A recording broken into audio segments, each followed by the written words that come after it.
마가복음 14장 계속해서 묵상하겠습니다. 마가복음 14장 43절로 65절까지. 자, 이제 여러분이 거룩한 드라마를 보면 굉장히 긴박한 상황이죠. 소설로 따지면 위기의 상황이, 위기와 절정으로 지금 치닫는 상황입니다. 주님이 잡히시는 날입니다. 우리가 성금요일이라고 하는 굿 프라이데이라고 하는 그날 바로 직전 날이죠.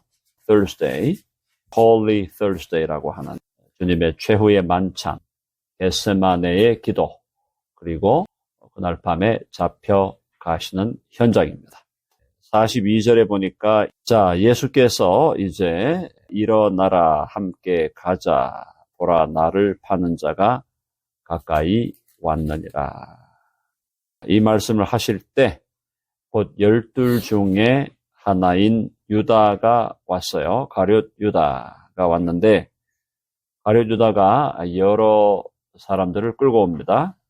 대제사장들과 서기관들과 장로들에게서 파송된 무리가 검과 몽치를 가지고 그와 함께 하였더라. 강도를 잡듯이 검을 들고 오고 몽치를 가지고 몽둥이를 가지고 그와 함께 하였다.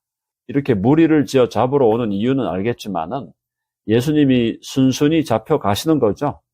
저항하시려면은 말 한마디만 하시면 돼요. 물러가라 하면 그냥 다 물러갈 수밖에 없는데 어쨌든 예수 그리스도가 무섭긴 무서웠던 모양입니다. 워낙 권능이 있으신 분이었고 권능을 계속 보여주셨기 때문에 자, 예수를 파는 자 가룟 유다가 이미 그들과 군호를 짜 이르되 신호죠. 군호, 신호 짜서 이르되 내가 입맞추는 자가 그이니 그를 잡아 단단히 끌어가라 하였는지라. 겁이 나는 겁니다. 예수 그리스도의 권능과 그 능력이 어떠한가를 알기 때문에 그를 잡아 단단히 끌어가라 하였는지라. 그들이 짜놓은 대로 하는 거죠. 아마 이 장면은 여러분들이 영화로도 많이 보셨을 거예요. 이에 와서 곧 예수께 나와 라삐어 하고 입을 맞추니. 일반적으로 활용하는 말이 있죠. 배반의 키스, 배신의 키스라고 하는 거죠. 배신의 키스. 자, 그래서 이에 와서 곧 예수께 나와 라삐어 하고 입을 맞춥니다. 46절 다 같이 46절 시작. 그들이 예수께 손을 대어 잡거늘 47절 곁에 서 있는 자 중에 한 사람이 칼을 빼어 대제사장의 종을 쳐 그 귀를 떨어뜨리니라. 자, 그들이 예수께 손을 대어 잡았어요. 예수님이 안 잡히려면은 안 잡힐 수 있죠? 얼마든지. 그래서 다른 복음서에 보면은 야, 내가 천사들 12영이나 더 되는 천사들을 불러가지고 지금 이 현장에서 너희들을 물리칠 수 없는 줄 아느냐라고 말씀합니다. 자, 이런 상황에서 47절 보니까 곁에 서 있는 자 중에 한 사람이 칼을 빼었다. 자, 곁에 서 있는 자, 이 사람이 누구였죠? 다른 복음서에 보면은 베드로라고 되어 있어요. 베드로. 그러니까 지금 마가가 베드로의 이름을 살짝 빼준 거예요. 빼준 겁니다. 마가와 베드로 굉장히 깊은 관련이 있습니다. 네. 어쨌든 뒤에 가면은 베드로가 예수님을 부인한 것은 베드로의 이름을 그대로 밝혀주는데 지금 여기서 곁에 서 있는 자 중에 한 사람이 칼을 빼어 대제사장의 종을 쳐 그 귀를 떨어뜨리니라 라고 할 때 이 베드로를 여기서는 언급을 하지를 않습니다. 뭐 이유가 있었겠죠. 이 글을 쓰는 입장에서 추측을 해보면 베드로가 너무 까이니까 그런 느낌이죠. 지금 여기서 칼도 또 베드로가 들었다. 또 뒤에 가서 베드로가 부인했다. 베드로를 너무 까는 듯한 느낌이 드니까 살짝 숨겨준 게 아닌가라는 생각을 하게 됩니다. 왜냐하면 마가는 원래 베드로의 통역사로 활약을 하면서 베드로하고 아주 긴밀하게 동역했던 인물이에요. 그러니까 바울에게 뭐 디모데나 누가가 있었다면은 베드로에게는 마가가 있었다, 이렇게 보시면 됩니다. 물론 마가가 바울하고도 함께 일을 했죠. 함께 일을 했는데 나중에 바울과 바나바가 싸웠잖아요. 바울과 바나바가 마가를 데리고 갈 것인가 말 것인가라고 할 때 마가가 선교 여행을 갔다가 중간에 마가가 그냥 돌아가 버려요. 그런 상황을 보면서 바울이 마가는 안 된다. 그런데 바나바는 마가가 바나바의 조카다라는, 성경에는 생질로 번역이 되어 있죠. 조카라고 되어 있는데 어쨌든 마가하고 바나바는 인척간이야. 인척, 친척이에요. 조카면은 가깝지 않습니까? 그죠? 또 옛날 고대 사회에서 조카라고 하면 굉장히 가까운 관계인데, 자, 그래서 바나바와 바울 간의 그런 논쟁의 중심에 선 인물이었고, 또 마가는 베드로와 매우 친밀한 사역자였기 때문에, 여기서 지금 베드로거든요. 이 칼을 빼서 47절 다시 보면 곁에 서 있는 자 중에 한 사람이 칼을 빼어 대제사장의 종을 쳐 그 귀를 떨어뜨리니라 할 때 이 자가 베드로였어요. 그래서 예수님이 그랬잖아요. 다른 복음서에 보면 칼을 쓰는 자는 칼로 망한다. 해봅시다. 칼을 쓰는 자는 칼로 망한다. 물론 이제 칼로 사람을 죽이는 자를 얘기하는 거죠. 우리 장로님처럼 칼로 사람을 치유하는 자가 아니고요. 자, 그래서 칼을 쓰는 자는 칼로 망한다라는 주님의 귀한 말씀이 있었고, 자, 넘어가서 여기서 지금 이제 귀를 떨어뜨리는 이 사건을 지금 마가는 디테일하게 보여주지 않습니다. 그냥 마가가 지금 복음서를 기록할 때 신속하게, 긴박하게, 그러면서 요점만 우리에게 전달하려고 하는 것이 마가의 목적이었기 때문에 마태복음이나 누가복음처럼 디테일한 모습을 보여주지는 않고 있다. 자, 48절 읽어봅시다. 시작. 예수께서 무리에게 말씀하여 이르시되 너희가 강도를 잡는 것 같이 검과 몽치를 가지고 나를 잡으러 나왔느냐. 예수님이 무슨 강도냐, 예수님이 무슨 강도 짓을 한 적이 없고, 예수님은 선한 목자라 그랬죠. 선한 목자로 오셨는데 너희가 강도를 잡는 것 같이 검과 몽치를 가지고 나를 잡으러 나왔느냐. 그러시면서 49절에 부끄럽게 하는 겁니다. 내가 날마다 너희와 함께 성전에 있으면서 가르쳤으되 너희가 나를 잡지 아니하였도다. 그러나 이는 성경을 이루려 함이니라 하시더라. 성경을 이룬다는 건 뭡니까? 예수 그리스도를 범죄자 중에 하나로 잡아서 죽이는 거죠. 예수 그리스도, 하나님의 아들 메시아가 오는데 메시아를 범죄자 중에 한 사람으로 잡아가지고 그를 십자가에 처형하는 것이 성경, 구약에 예언되어 있다라는 겁니다. 자, 그래서 이는 성경을 이루려 함이니라. 나중에 예수님이 처음에는 이 사람들이 예수 그리스도가 어떤 선지자 역할을 하는구나 이렇게 생각하다가 가만히 보니까 예수님이 그들의 성전 중심의 종교, 율법주의적인 종교를 공격하고 비판하는 사람으로 등장하는 걸 보면서, 그러면서 예수 그리스도를 수많은 사람들이 따라다니고 하는 걸 보면서 위협을 느끼죠. 위협을 느끼고 결국은 그들이 예수 그리스도를 십자가에 못 박아 죽이겠다라고 하는 그런 계략을 꾸미게 된 것입니다. 자, 이 상황에서 50절 제자들이 다 예수를 버리고 도망하니라. 사랑하는 여러분, 배신자들을 예수님 어떻게 하셨습니까? 배신자들을 버리셨습니까? 아니면은 배신자들을 끝까지 사랑하시고 회복시키셨습니까? 그렇죠. 예수님의 사랑과 권능은 배신자들을 그냥 버려두는 게 아니라 배신자들을 끝까지 사랑하시고 끝까지 회복시키신 것이다. 자, 우리 인생도 마찬가지예요. 우리 인생에도 배신자들을 많이 만나잖아요. 여러분은 많이 만나시는 것 같지 않은 것 같은데 저는 많이 만났습니다. 지금까지. 자, 근데 그 배신자들을 어떻게 대할까 하는 부분에서 사실 인간적으로 생각하면 그냥 잊어버리고 함께 더불어 같이 비난하고 이렇게 할 수 있겠지만은 그런 생각이 들지만 결국은 주님께서 원하시는 건 뭡니까? 너희를 욕하고 비난하고 핍박하는 자를 축복하고 그를 위하여 기도하라. 해봅시다. 배신자들을 축복하고 그들을 위하여 기도하라.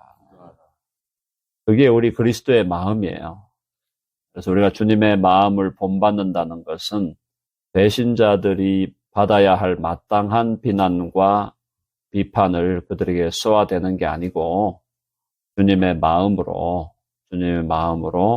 그들에 대해서 그들을 오히려 축복하고 그들을 위해서 기도하는 거기까지 가야 우리 믿음이 온전해지는 것입니다. 그럼 아멘 하시죠? 아멘을 안 하시네 보니까. 그렇게 하기가 힘드신 모양이에요. 근데 우리가 생각을 바꿔야 됩니다. 그리스도인들이 배신자를 대하는 자세와 믿지 않는 사람들이 배신자를 대하는 자세는 달라야 합니다. 달라야 해요. 그래서 사람들에게 허물이 있고 또 우리가 이해할 수 없는 행동을 했다 할지라도 그들에 대해서 똑같이 갚아주는 것은 그리스도의 제자들의 삶이 아니다라는 겁니다.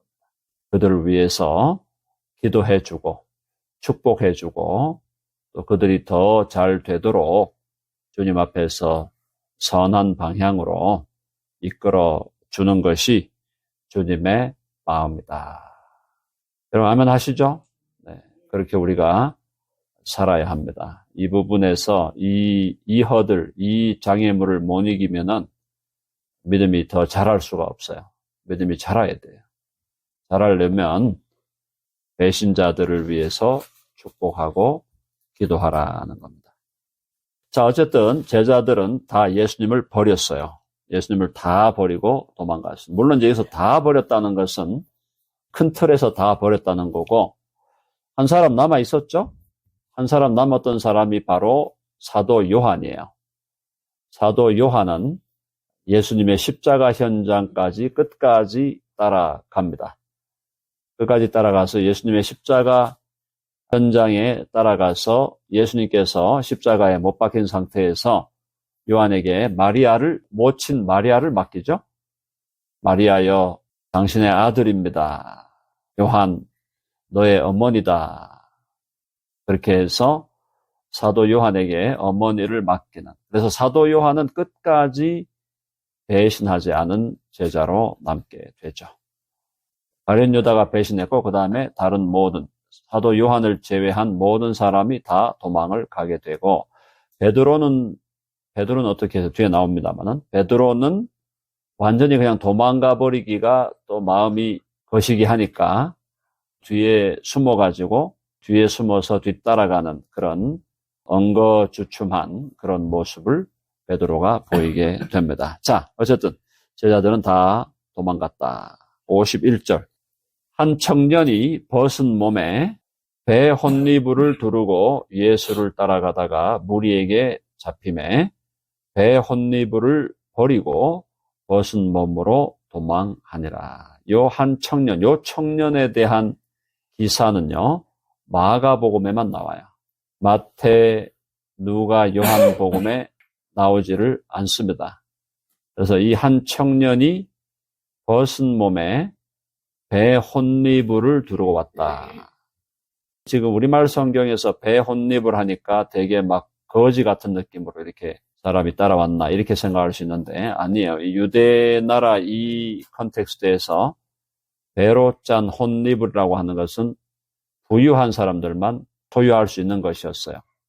그래서 이 한 청년이 벗은 몸에 배 혼니부를 두르고 예수를 따라가다가 무리에게 잡혔어요. 그러니까 배 혼니부를 버리고 벗은 몸으로 도망했다. 자, 이 사람이 누구냐? 많은 학자들은 이 사람을 마가로 보고 있습니다. 이 책의 기자였던, 이 마가복음을 기록한 마가였다라고 보고 있어요. 자기 자신의 부끄러운 모습을 여기서 이름을 밝히지 않고 드러내고 있는 겁니다. 그래서 마가는 마가의 다락방 기억나시죠? 마가의 어머니도 이름이 마리아였어요. 그래서 이 어머니 마리아가 자기 집에 다락방을 내어줬죠. 다락방을 내어주는데 다락방에서 예수님의 최후의 만찬, 그죠?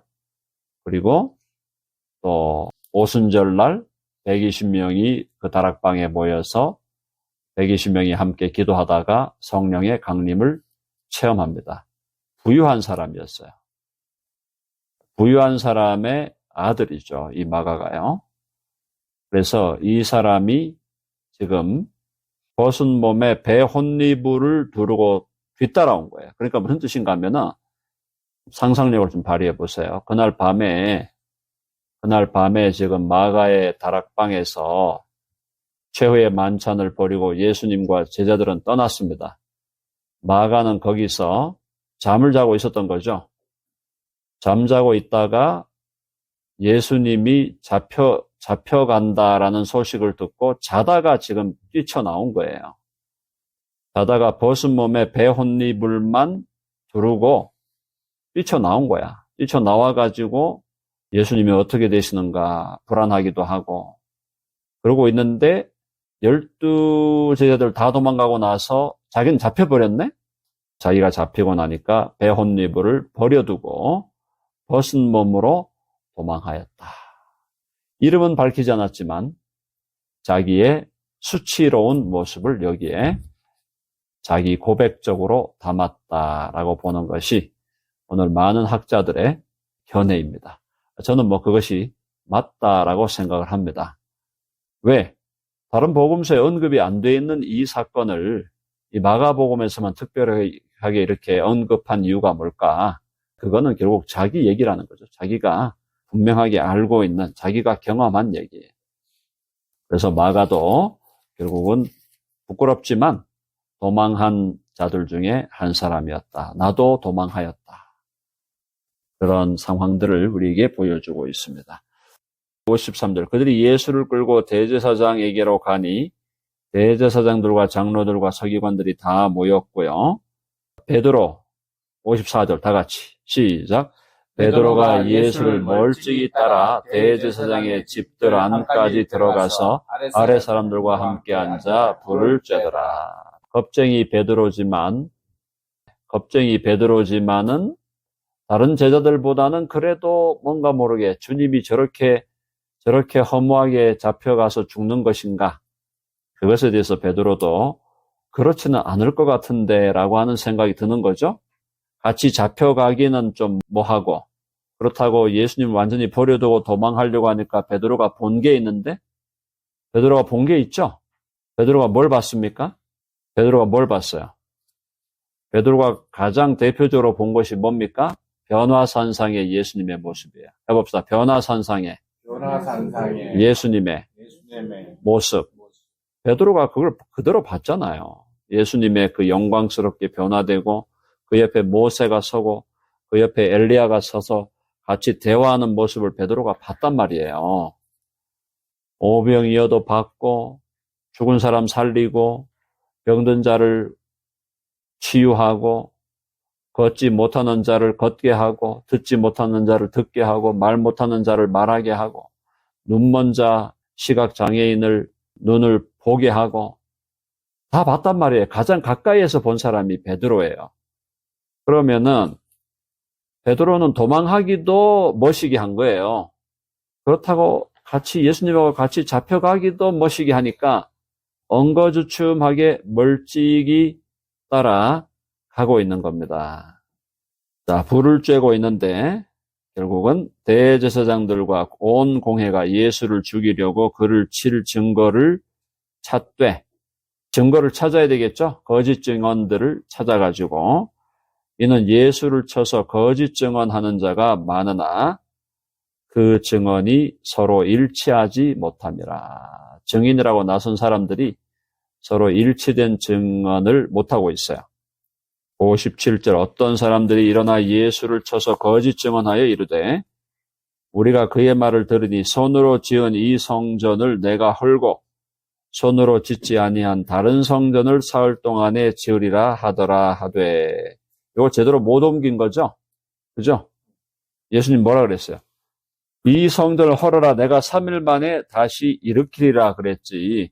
손으로 짓지 아니한 다른 성전을 사흘 동안에 지으리라 이렇게 말씀하신 건 아니었어요. 하여튼 어쨌든 사흘 동안 내가 일으키리라 했다는 그 측면은 분명히 있지만은 손으로 짓지 아니한 다른 성전을 언급하신 것은 아니었다.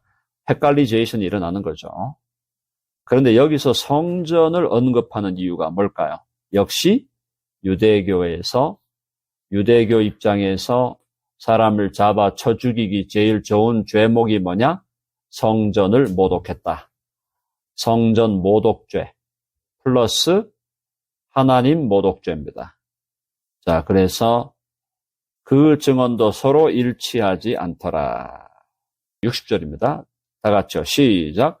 대제사장이 가운데 일어서서 예수에게 물어 이르되 너는 아무 대답도 없느냐? 이 사람들이 너를 치는 증거가 어떠하냐 하되. 자, 물어보니까 재차 물어봅니다. 침묵하고, 예수님 침묵하시죠? 아무 대답도 아니하시거늘 대제사장이 다시 물어 이르되 내가 찬송받을 이의 아들 그리스도냐? 이게 핵심 부분이에요. 찬송받을 이가 누구예요? 하나님. 하나님의 아들 그리스도냐? 이 핵심 포인트.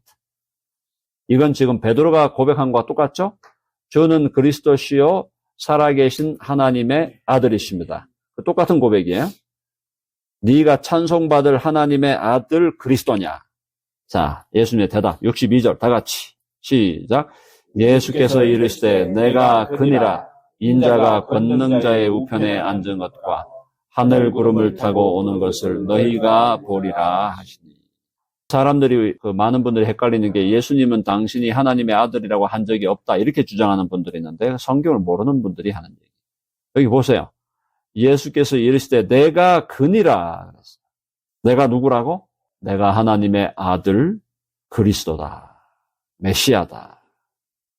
인자가 권능자의 우편, 권능자도 하나님이죠. 하나님의 우편에 앉은 것과 하늘 구름을 타고 오는 것을 너희가 보리라. 너희가 보리라. 주의 놀라운 말씀입니다. 자, 그래서 대제사장이 자기 옷을 찢으며 이르되 우리가 어찌 더 증인을 요구하리요? 그 신성 모독하는 말을 너희가 들었도다. 너희는 어떻게 생각하느냐? 아니 그들이 다 예수를 사형에 해당한 자로 정죄하고 신성 모독죄로 앞에는 성전 모독죄가 추가되는 거죠. 성전 모독과 신성 모독은 사실은 함께 연결되어 있는 거예요. 그들이 다 예수를 사형에 해당한 자로 정죄하고 어떤 사람은 그에게 침을 뱉으며 그의 얼굴을 가리고 주먹을 치며 이르되 선지자 노릇을 하라. 이 말은 뭐냐면 누가 너의 얼굴을 주먹으로 쳤냐 알아맞혀라 이 말입니다. 침을 뱉었고 예수님의 얼굴을 가리고 눈을 가려놓고 주먹으로 치면서 이 주먹으로 너를 때린 자가 누군지 알아맞혀라 이 말이에요. 선지자 노릇을 하라. 그리고 하인들은 손바닥으로 예수님을 때리는 장면이 연출되고 있습니다. 사랑하는 여러분, 예수님이 왜 이렇게 고난 받으셔야 했나요? 왜 침뱉음을 당하고 주먹으로 얼굴을 맞고 또 손바닥으로 얼굴을 맞으셔야 했나요? 누구 때문에? 자, 해봅시다. 나 때문에. 왜 날 사랑하나? 왜 날 사랑하나? 왜 주님 갈보리 가야 했나? 왜 날 사랑하나? 예수님의 사랑이죠. 예수님의 사랑이 침묵하게 하고 온갖 고난과 치욕을 당하게 하시고 그러면서도 그 주님은 내가 그니라 해봐서 내가 그니라. 너무 귀한 말씀이에요. 내가 그니라.